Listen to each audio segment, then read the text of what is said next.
اچھا جی، آج کی جو دوسری چیز میں ڈسکس کرنا چاہتا ہوں وہ ہے امریکہ کے سیکرٹری آف ڈیفنس ہوا کرتے تھے پہلے پہلے، اب سیکرٹری آف وار کہلاتے ہیں وہ. بڑی فنی ٹرانزیشن کی ہے امریکہ نے. پیٹ ہیگسیتھ، وہ اس سے پہلے بھی ایسے بیان دے چکے ہیں، اور حال ہی میں انہوں نے ایک بیان دیا ہے جس کے اوپر لوگوں نے خاص کر سے مسلمانوں نے کافی کرٹیکلی اس کے اوپر اس کو آڑے ہاتھوں لیا ہے، اور اس کے اوپر کافی ساری لعنت ملامت کی ہے پیٹ ہیگسیتھ کے اوپر، اور کلیم کیا ہے کہ وہ اوپنلی مسلمانوں اور اسلام کے خلاف بات چیت کر رہے ہیں. اچھا، میں پہلے بتا دینا چاہتا ہوں کہ پیٹ ہیگسیتھ کے لیے میرے دل میں کوئی لو لاس نہیں ہے. I have no respect for that guy. Even وہ جب سیکرٹری آف وار نہیں بھی تھے تو جو لوگ فاکس اینڈ فرینڈز کو جانتے ہیں، امریکہ میں پروگرام چلتا تھا ویکینڈ پہ اور کچھ جگہوں کے اوپر، یہ ایک ڈرنکٹ سا انسان تھا جو اوپنلی، یعنی کہ اپنے شو کے اندر بھی اکثر ڈرنک آیا کرتا تھا، اور لوگ جانتے ہیں کہ انتہائی لیکس قسم کا آدمی تھا، وومنائزر ڈرنکر ٹائپ کا بندہ تھا. اور اس کی ٹوٹلی کلیم ٹو فیم جو تھا وہ یہی تھا کہ اس نے ایک کوئی ایک فن ایکٹیویٹی ہوتی ہے نا، بعض اوقات نیوز اینکرز بھی چلے جاتے ہیں کہیں باہر فیلڈ میں تو کوئی فن ایکٹیویٹی کر رہے ہوتے ہیں، تو اس نے ایک جگہ وہ تھا جہاں پہ آپ وہ ایکس پھینکتے ہیں، کلہاڑی پھینکتے ہیں تاکہ ٹارگٹ پہ لگے. وہاں پر جناب نے کلہاڑی پھینکی اور وہ ٹارگٹ کے اوپر سے ٹاپ کر جا کے دوسری طرف ڈرمرز جو ہیں وہ ڈرم بجا رہے تھے، ان میں سے جا کے ایک بندے کو لگی، اور کلہاڑی کا وہ والا رخ نہیں لگا جس سے ان کی مطلب جہاں پہ جہاں سے کوئی نقصان ہو سکتا تھا، ان کو خون وغیرہ نکل سکتا تھا، لیکن مطلب جا کے ان کو وہ کلہاڑی وہاں پہ لگی. اس وجہ سے وہ ایک قسم کی نیوز کے اندر کافی مشہور ہو گئے کہ دیکھیں یہ کتنا بڑا ایڈیٹ آدمی ہے. تو وہ کہتے ہیں نا کہ بدنام جو ہوں گے تو کیا نام نہ ہوگا، تو اس حیثیت میں ان کا نام ہوا وہاں پہ. اور چونکہ یہ ایک ٹرمپ کے آپ سمجھ لیں کہ بوٹ لیگر ٹائپ کے انسان تھے، اس لیے ان کو یہ عہدہ مل گیا. بالکل نا تجربہ کار بندے ہیں، اب تک کتنے جنرل ریزائن دے چکے ہیں ان کے احکامات کی عدولی کرتے ہوئے، حکم عدولی کرتے ہوئے. کیونکہ یہ بھی ٹرمپ کی طرح کوئی اس میں ڈسٹنکشن نہیں کرتے کہ کوئی چیز وار کرائم ہے کہ نہیں ہے، سویلینز کو کتنا نقصان ہوگا، کولیٹرل کتنا ہوگا، کوئی نہیں کرتے. اور ذرا سی بھی اگر کوئی کانشینشیس لوگ ہیں، اخلاقی قسم کے لوگ ہیں جو اپنے ضمیر کی ملامت کو فیس نہیں کر سکتے، تو وہ پھر ریزائن کر جاتے ہیں. اپنے جرنیل ریزائن کر چکے ہیں اب تک. تو میرے دل میں اس کے لیے کوئی لو لاس نہیں ہے. اور اسپیشلی اس کی اپنی والدہ کے بیانات موجود ہے ریکارڈ کے اوپر، جس میں اس نے اپنے بیٹے کے اوپر لعنت بھیجی ہوئی ہے. اس نے کہا ہے کہ میرا بیٹا اوپنلی وومنائزر ہے، یہ کئی شادیاں کر چکا ہے، عورتوں کو ابیوز کر چکا ہوا ہے، کیونکہ یہ مارتا پیٹتا بھی ہے عورتوں کو ان کے بیان کے مطابق. تو ایک اتنے برے کردار کا انسان، آپ اس سے کیا ایکسپیکٹ کر سکتے ہیں؟ یعنی کہ کوئی لو لاس نہیں ہے میری اس کے لیے. لیکن جو بات اس نے نہیں کی وہ تو اس کے ذمہ نہیں لگانی چاہیے نا. تو آئے ذرا دیکھتے ہیں کہ اس نے کیا کہا ہے جس کو ہمارے لوگ کیا سمجھ رہے ہیں. آ، ایک آدھ ویڈیو میں آپ کو ضرور دکھاتا ہوں اس کے اوپر. مجھے ذرا پل اپ کر لینے دیجیے صرف اس کو. آ، ہاں، یہ والا ویڈیو ہے.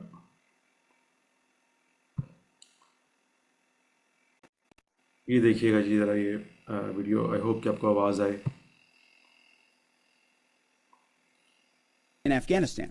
Name the Islamist enemy, whether they are Sunni or Shia, because this is a Shia regime, Sunni or Shia, and Iran's been willing to harbor them as long as that group is willing to try to kill Americans.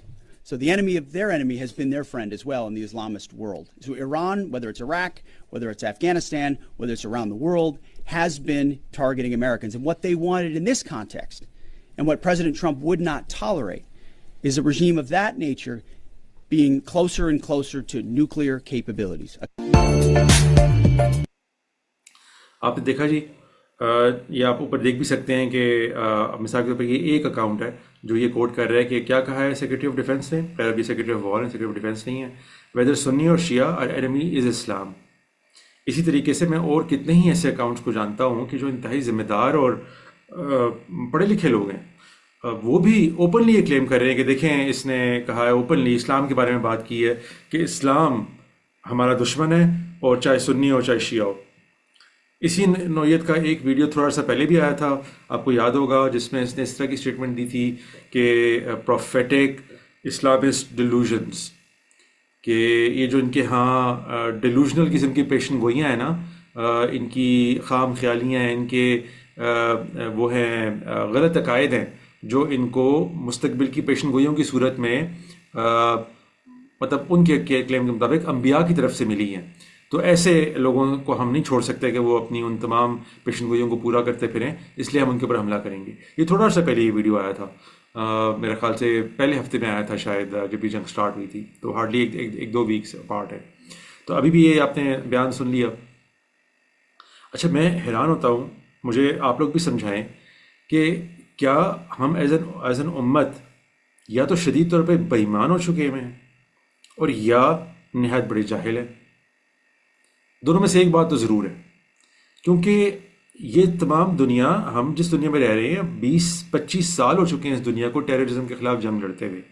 اس دوران میں ایسی بہت سی terminologies آئیں جو اب لوگوں کے درمیان عموماً بلوا رکھنا چاہیے تھا، جن کو ویسٹ میں تو رکھتی ہیں، جو پڑھے لکھے لوگ ایسٹ میں بھی ہیں وہ بھی جانتے ہیں ان ٹرمنالوجیز کو. اسلامسٹ ایک ایسی ہی ٹرمنالوجی ہے، اسلامک نہیں ہے. یہ جو لفظ اس نے استعمال کیا ہے وہ اسلامسٹ کیا ہے. سب دنیا جانتی ہے کہ اسلامسٹ اسلامک نہیں ہوتا. اسلامسٹ وہ ان مسلمانوں کو کہتے ہیں کہ جو اسلام کو نافذ کرنا چاہتے ہیں ویسٹ کے اوپر خاص کر سے یا کسی بھی جگہ پہ لوگوں کی مرضی کے خلاف. وہ عام طور پہ اس کی مثالیں دیتے ہیں آئیسس سے، القاعدہ سے اور باقی لوگوں سے. یہ حزب التحریر وغیرہ بھی اسی کے زمرے میں آتی ہیں. یعنی کہ آپ کسی بھی طریقے سے حکومت پہ قبضہ کر کے اسلام کو ان کے ملک میں نافذ کرنا چاہیں تو اس کو وہ کہتے ہیں کہ یہ لوگ اسلامسٹ ہیں. یعنی وہ ڈسٹنکشن کرتے ہیں، وہ فرق کرتے ہیں، تفریق کرتے ہیں مسلمانوں میں اور ایسے لوگوں میں کہ جو ان کے ممالک میں آ کے اسلام کو نافذ کرنا چاہیں. تو یہ جتنے بھی کلیم ابھی تک پیٹ ہیگسیت کی زبان سے اٹر ہوئے اور ہمارے سامنے آئے ہیں، ان سب میں وہ باقاعدگی سے اسلامسٹ لفظ اختیار کر رہے ہیں. تو آپ نے جو بھی ان کے اوپر لعنت ملامت کرنی ہے، اور وہ بہت ساری لعنت و ملامت کے مستحق ہیں، وہ اب تک کئی وار کرائمز کر چکے ہیں، اوپنلی جنیوا کنونشن کی وائلیشن کر چکے ہیں کئی جگہ پہ. ان کے اوپر یہ تمام چیزیں انشاءاللہ اللہ تعالیٰ نے اگر توفیق دی اس دنیا کو تو ایک آدھ دن ان کے اوپر یہ وار کرائم کے کیسز چلیں گے. لیکن یہ تو انہوں نے نہیں کہا نا جو آپ ان کے ذمہ لگا رہے ہیں. وہ سنی اور شیعہ اسلام مسلمانوں کی بات نہیں کر رہے. یہ جو یہاں پہ لکھا ہوا ہے کہ our enemy is Islam، no, he is saying Islamist. ایک بالکل مختلف نوعیت کی بات ہے جو وہ کر رہے ہیں. ان کا کلیم یہ ہے کہ یہ چاہے ایران کی شیعہ وہ ہو رجیم ہو، یا اس سے پہلے جس طریقے سے ہم سنی رجیمز کے خلاف آپریشن کر چکے ہوئے ہیں، جیسے القاعدہ کے خلاف کیا، جیسے آئیسس کے خلاف کیا، تو وہ کہہ رہے ہیں کہ ہم اس میں فرق تفریق نہیں کرتے کہ وہ چاہے سنی ہے چاہے شیعہ ہے، اسلامسٹ ہے اگر. اور یہ ایک ٹرم ہے جو انہوں نے ڈیوائز کی ہوئی ہے ایسے لوگوں کے لیے کہ جو اسلام کو لے کے اپنی سرحدوں سے باہر نکلتے ہیں اور دوسرے ممالک پہ اور دوسری اقوام پر حملہ آور ہو جاتے ہیں، یا اسٹیلتھی طریقے سے، یعنی کہ کسی جس طرح حزب التحریر کا طریقہ تھا کہ وہ اس طرح جنگ تو نہیں کرتے تھے، لیکن وہ انتہائی کیا کہنا چاہیے میکیاویلین طریقے سے حکومت پہ قابض ہونا چاہتے تھے، بغاوت کرنا چاہتے تھے. جو بھی طریقہ ہو، ان سب کے لیے انہوں نے ایک ٹرم رکھی ہوئی ہے اسلامسٹ کی. ہاں، کوئی شخص اگر یہ بات کرے کہ یار ایک بوگس ٹرم ہے، اصل میں ان کے دلوں کے اندر اینیموسٹی جو چھپی ہوئی ہے وہ اسلام کے خلاف ہے، تو یہ بات تو کوئی کرنے کی بن سکتی ہے، اس پر بحث بھی ہو سکتی ہے کہ کیا ایسا ہے کہ نہیں ہے. لیکن یہ بات تو نہ کرے نا جو اس نے کی نہیں ہے. نہ اس نے پہلے یہ کہا تھا، نہ اب یہ کہا ہے کہ وہ مسلمانوں کے خلاف ہے یا اسلام کے خلاف ہے. وہ ایک کنٹینیوسلی ایک ٹرم استعمال کر رہا ہے اسلامسٹ کی، اور ہمارے لوگ کنٹینیوسلی اس کو غلط کوڈ کر کے آگے بڑھتے جاتے ہیں کہ دیکھیں اس نے کہا ہے اسلام کے ساتھ ہمیں دشمنی ہے. میں حیرت زدہ تھا جب میں نے انتہائی ذمہ دار لوگوں کی ٹویٹس دیکھیں اور ان کی پوسٹ دیکھیں کہ جو کہہ رہے ہیں کہ دیکھیں یہ تو اوپنلی کھل کے آ گئے ہیں. ان کا وزیر دفاع جو ہے یا جو سیکرٹری آف وار ہے وہ اوپنلی کہہ رہا ہے. یہ دیکھیں اس کا ہم نے ویڈیو بھی ساتھ لگا دی ہے، ویڈیو آپ خود سن لیں. تو جب ویڈیو بھی ساتھ لگا دیتے ہیں جس طرح اس اکاؤنٹ نے لگایا ہوا ہے جو میں نے آپ کو ڈسپلے کیا، تو پھر ان دونوں میں سے مجھے سمجھائے نا کون سی بات ہے. کیا یہ جہالت ہے ان کی کہ ان کو نہیں پتا کہ اسلامسٹ کیا ہوتا ہے اور اسلامک کیا ہوتا ہے، اور یا پھر انہوں نے جان بوجھ کے ویڈیو لگا کے بھی جھوٹ بولنا ہے اس امید میں کہ لوگ یا تو سنیں گے نہیں ویڈیو، اور اگر سنیں گے تو ہمیں امید ہے کہ ان کو بھی نہیں پتا ہوگا کہ اسلامسٹ میں اور اسلامک میں کیا ڈفرینس ہے. تو ہم اپنی جو ہے وہ اسٹیٹمنٹ کو چلا لیتے ہیں، اپنے کلیم کو چلا لیتے ہیں، کیونکہ آگے ان سے بھی جج نہیں ہوگا. مجھے اس معاملے میں شدید تکلیف ہوتی ہے جب میں اس طرح کی چیزیں دیکھتا ہوں کہ یار ان لوگوں کو لعنت ملامت کرنے کے لیے جائز باتیں اتنی ہیں کہ ناجائز باتوں کو گھڑنے کی آپ کو کیا ضرورت ہے. تو قطعاً ایسا نہیں ہے. ہمیں اللہ تعالیٰ نے حکم دیا ہے کہ چاہے ہمارا دشمنی کیوں نہ ہو ہم حق کے ساتھ کھڑے ہوں, اور حق یہی ہے کہ پیٹھ حقیقت نے ابھی تک وہ بات نہیں کی ہے. مستقبل میں ہو سکتا ہے وہ کر دے, لیکن ابھی تک وہ بات نہیں کی ہے جو اس کی طرف کلیم کی جا رہی ہے کہ اس نے جی اسلام کے خلاف بات کر دی ہے. وہ کنٹینوسلی, اسٹڈیلی, کنسسٹنٹلی اسلامسٹس کے خلاف بات کر رہے ہیں, مسلمانوں کے خلاف, عام مسلمانوں کے خلاف بات نہیں کر رہے. وہ ان کا مسئلہ ایسے لوگوں کے ساتھ ہے جو حملوں کے ذریعے سے یا اسٹیلتھی طریقوں سے اسلام کو ان کی اقوام میں خاص کر کے نافذ کرنے کی یا ایکسپورٹ کرنے کی کوششوں میں لگے ہوئے ہیں. اور وہ بھی وہ والا برانڈ آف اسلام کہ جو یعنی کہ انہوں نے دیکھا ہے کہ جس طرح آئسس نے کیا ہے کہ وہ باندیاں بھی بناتے ہیں, وہ یزیدی ویمن کے ساتھ کیا کرتے ہیں, وہ لوگوں کی کس طرح بیہیڈنگز کرتے ہیں, ان سب چیزوں کو وہ اسلامسٹ کہتے ہیں, اس کی وہ بات کر رہے ہیں. تو پلیز لوگوں کو دھوکہ نہ دیں یا اپنے علم کو بہتر کریں تاکہ آپ اس طرح کی جاہل اسٹیٹمنٹس نہ سنا کریں اور نہ پھیلایا کریں اور نہ ایکسیپٹ کیا کریں اگر کوئی آپ کو سنا رہا ہو تو. میں چاہتا تھا کہ یہ بات بھی آج ہو جائے. السلام علیکم.